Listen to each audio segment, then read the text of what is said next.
Hello everybody. I'm here to do a quick little demo slash experimentation with core spinning. Something I've kind of wanted to learn for quite a while.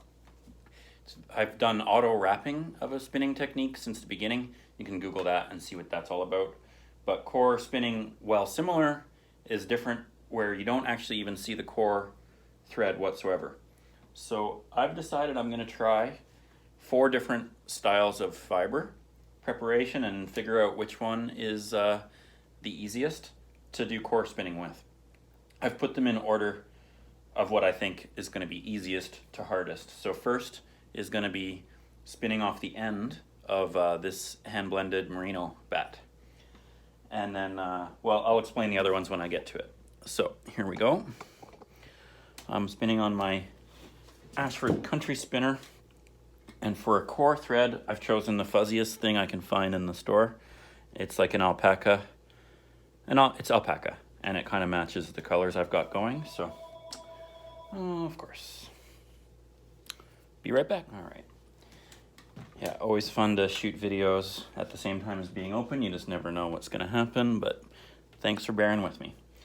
So what I want you to notice is that with my 4 fingers of my left hand, 3 fingers and thumb, I'm giving a lot of tension on my core thread. And then the concept is, rather than auto wrapping where it goes like this and wraps around like that, I want it to be wrapping around almost perpendicular. So here we go. So if you see, I draft it to the side and then let it roll over top of the core. So, and we're not worried about things being super consistent or anything like that. It's just is what it is. So yeah, the bat that I'm working with is very loose and super easy to draft. It was just made yesterday actually, so it's nice and fluffy. Hasn't been felted down from people's fingers. So yeah, it's actually really easy. I'm just, like I said, I'm holding it really quite strongly with my 3 fingers plus my thumb, and then with my right hand I'm drafting to the side and letting it roll around. So yeah, that's super fun. I'm gonna just continue doing this for a bit and probably edit this video a little bit so that I have some usable chunks of fiber to show you. Yeah, it's really fun. It looks neat, and I assume you can do it thicker or thinner as you would like. I tend to go kind of thin-ish, but yeah. I don't know what took me so long to do this. I think because I tried it on other types of roving, which essentially the harder it is to draft, the trickier it is to core spin with, because it needs to draft nice and easy off to the side like that. Oh, there's a huge chunk.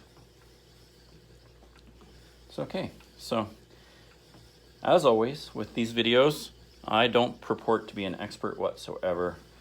If anyone out there has tips for me or for anyone else watching this video, please by all means put them in the comments.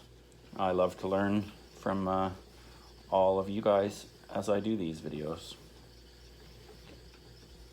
Okay, so I'm actually just going to keep going. So that's the spinning off of a bat technique, and it looks like that.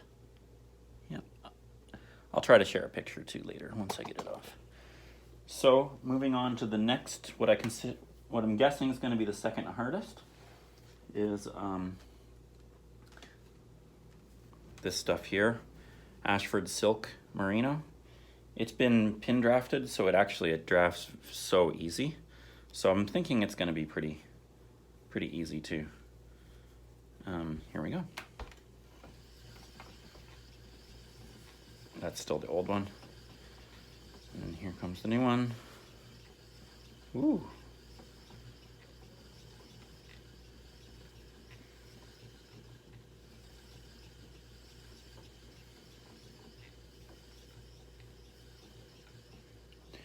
So you see here, whoops.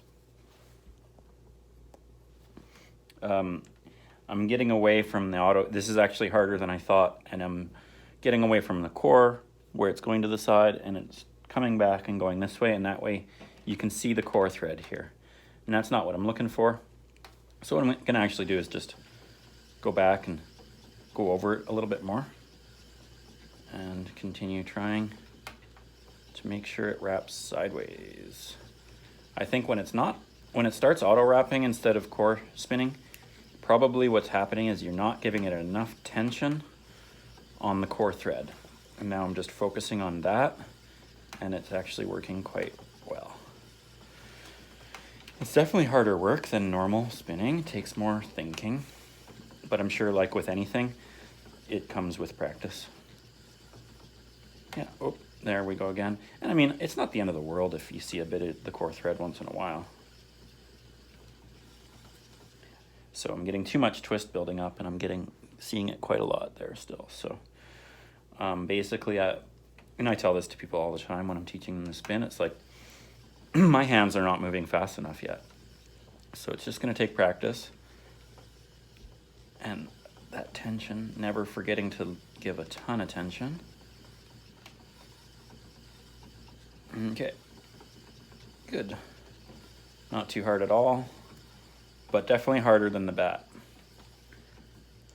Moving on to the second hardest, and that's gonna be this stuff here. This is some hand-dyed blue-faced Leicester.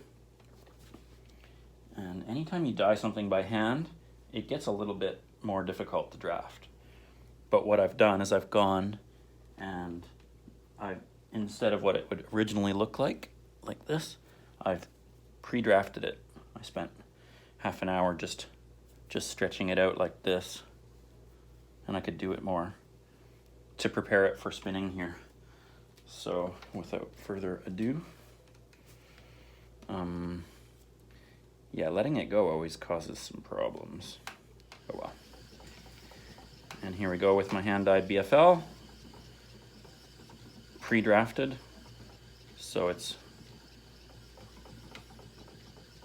just wrapping around there like a dream, still remembering to give tons of tension to my core thread and wrapping it on nearly perpendicular. Yeah, pre-drafting always makes things easier. I'm usually not a proponent of it for regular spinning, but in this case, it's clearly very helpful. So, pretty easy.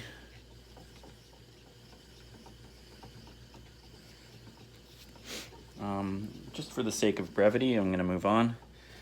And now what I'm guessing is going to be the hardest, if not impossible, is the non-pre-drafted hand-dyed. So it's quite thick. It is really fluffy and fuzzy.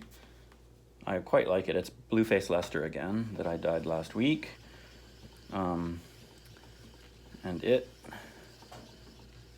is actually doable. It's certainly a lot of work, and I'm falling behind.